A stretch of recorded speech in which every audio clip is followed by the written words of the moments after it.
me ask you a question. How is your communication? You're probably thinking, my communication's great. I communicate all the time. That's just it, isn't it? Like you and I, we communicate all the time. It's kind of like breathing, right? We breathe every single day. And I bet if you're a lot like me, sometimes you take your breathing for granted. Now, when you get a respiratory infection, when you start to get sick and your chest gets heavy, all of a sudden, guess what? You don't take it for granted anymore. You want to get to a doctor, you want to get medicine because you want to get back to that feeling of just ease as you're breathing. It's the same thing with communication. We communicate all day long. But the question is, does your communication actually connect with the people that you're communicating with? How do you know if you're actually connecting with them? Because the reality is, I think most of us, we either speak with or we speak at people. When you speak with people, you choose and you value healthy communication. And when you speak with people, you breathe life into them. Healthy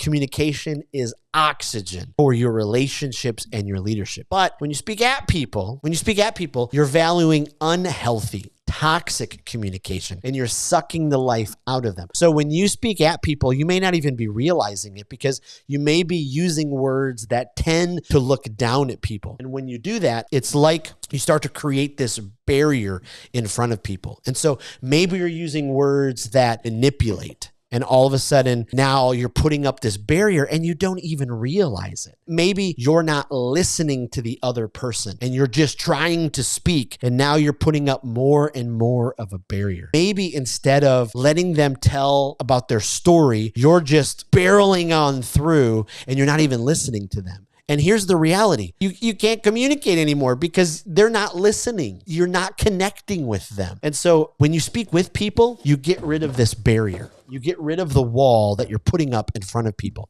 So here's my challenge for you. Take some time. Make sure you go to speakwithpeople.com/with-or-at and take the quiz, the with or at quiz. Download the checklist so you know, okay, am I speaking with people or am I speaking at people? And make this a priority in this new year. Make this a priority every single day as you communicate, not to take healthy communication for granted, but every single word, every single interaction with somebody, you are choosing to breathe life into them instead of sucking the life out of them. The challenge is speak with people, not at them.